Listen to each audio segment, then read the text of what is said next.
Hi everybody, welcome back to 100% Max. So I hope you're all staying safe and well out there. So in this video today I am going to be reacting to the recent article made by Andy Dunn on the 4th of March, of course, in the Daily Mirror. Now this article is completely and utterly clickbaity bullshit once again by the Southern driven media agenda against Newcastle United, Amanda Steaveley and PIF.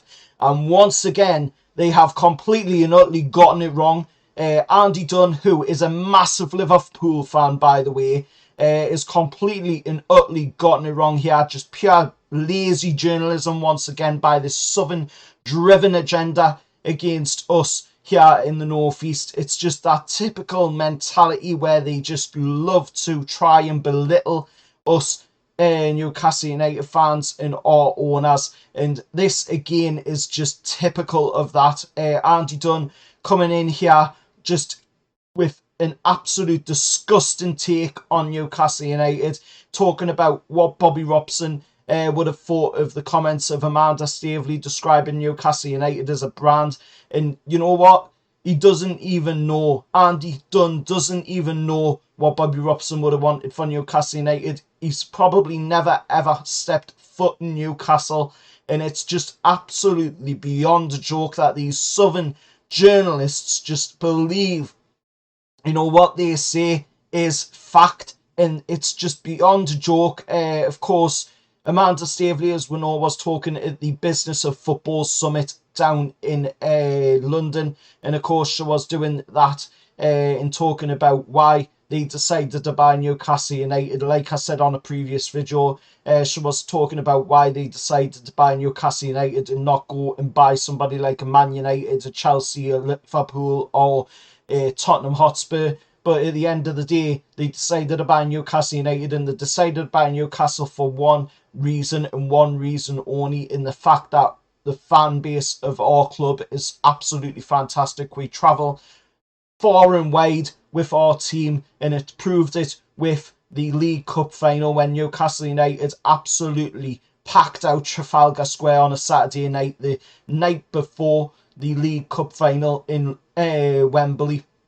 And then the viewership for the League Cup final was at its highest it's ever been as well. And that is down to the fact of the support that us Newcastle United fans put behind our club.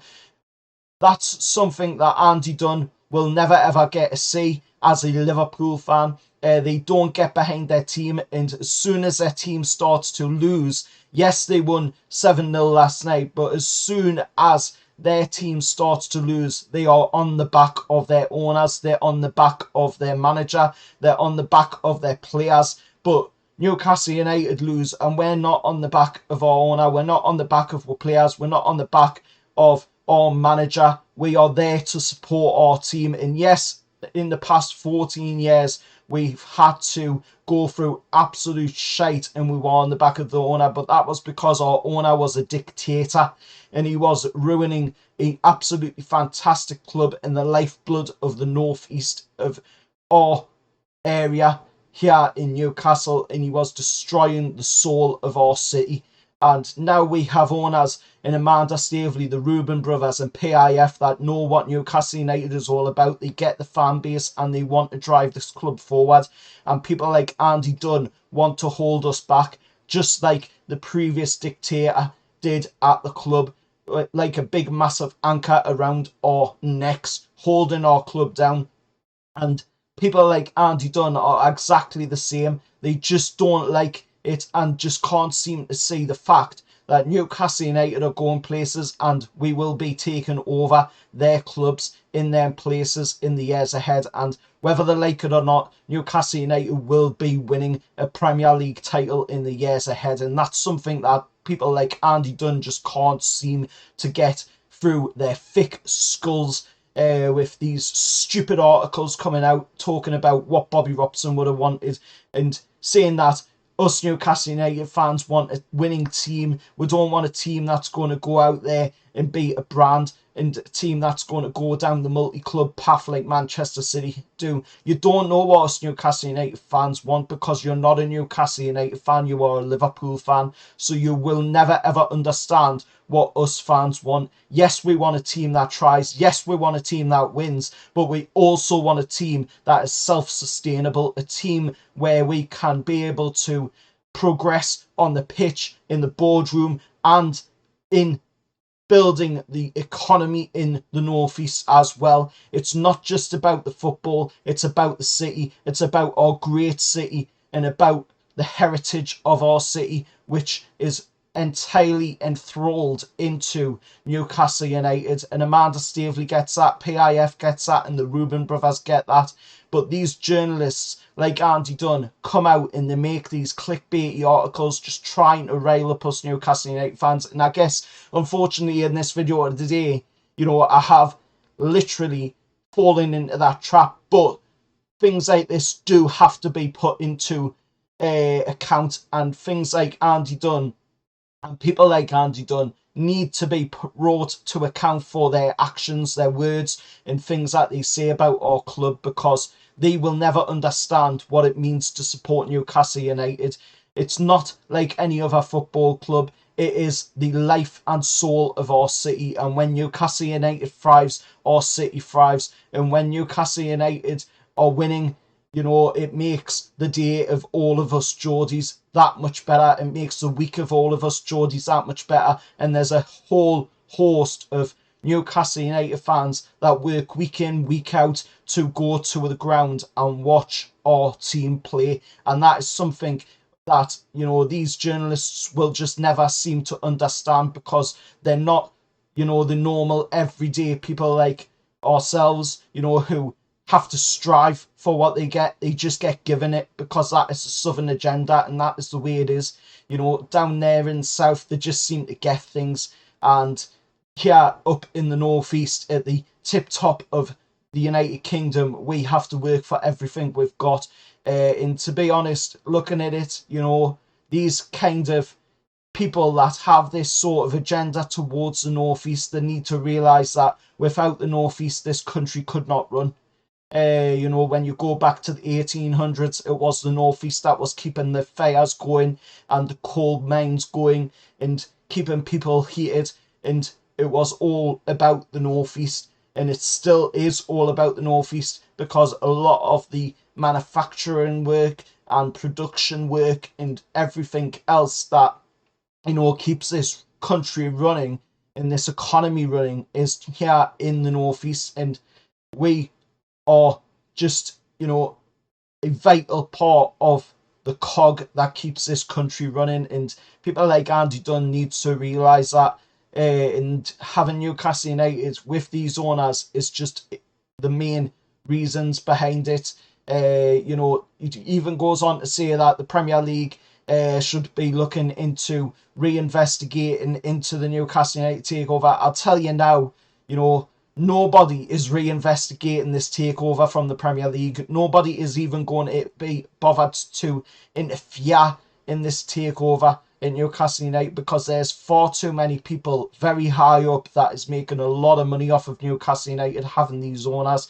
The broadcasters themselves are making very lucrative deals off of this and making a boatload of cash off of Newcastle United. We've never been off the telly in 2023. That shows you just how attractive Newcastle United are to the broadcasters. And like I just said, you know, earlier on, the biggest attendance for the League Cup final as well in broadcasting revenue, in the attendance towards the game as well for people going down to the game.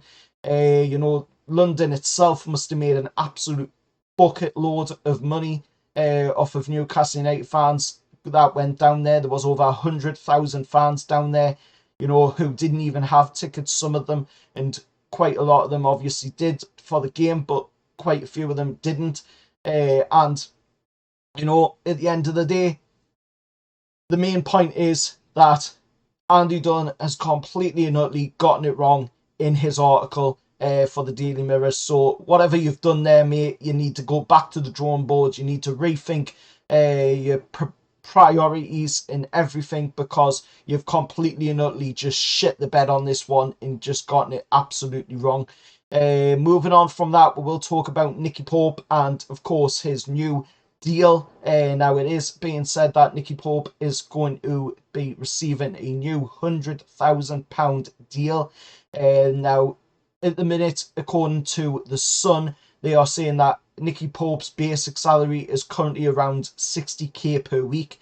If he gets this new deal, which he will be getting, of course, it will be 100k per week that he'll be getting as the basic wage. At the moment, he currently gets 60k per week, and then once the bonuses and all that added on, it totals out at around 100k. So he'll be getting, when the new contract is done, 100k per week for the basic salary. Then his bonus is added into that, so he'll be getting over 100k a week, and it's fully deserved.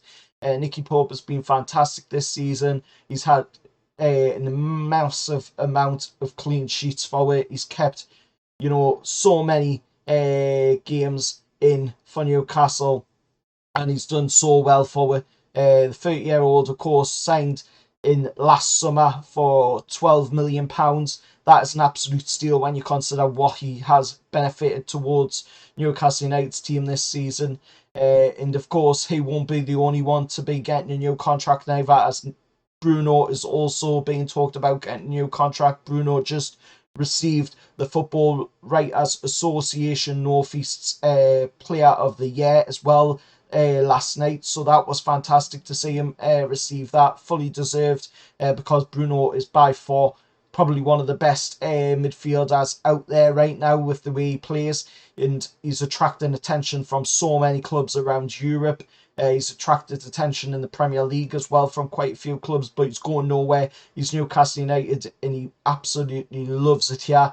And, he wants his son to grow up as well to be a Geordie, so this is just going to be the perfect area for Bruno. He will not be leaving Newcastle United, and if he does happen to leave Newcastle United down the line, then it will be for an absolutely massive fee. We're talking well over 100 million for somebody like Bruno, how he has been performing.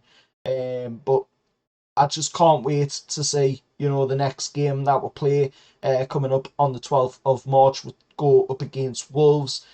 Tomorrow, of course, will be my 33rd birthday. So that's going to be an interesting one.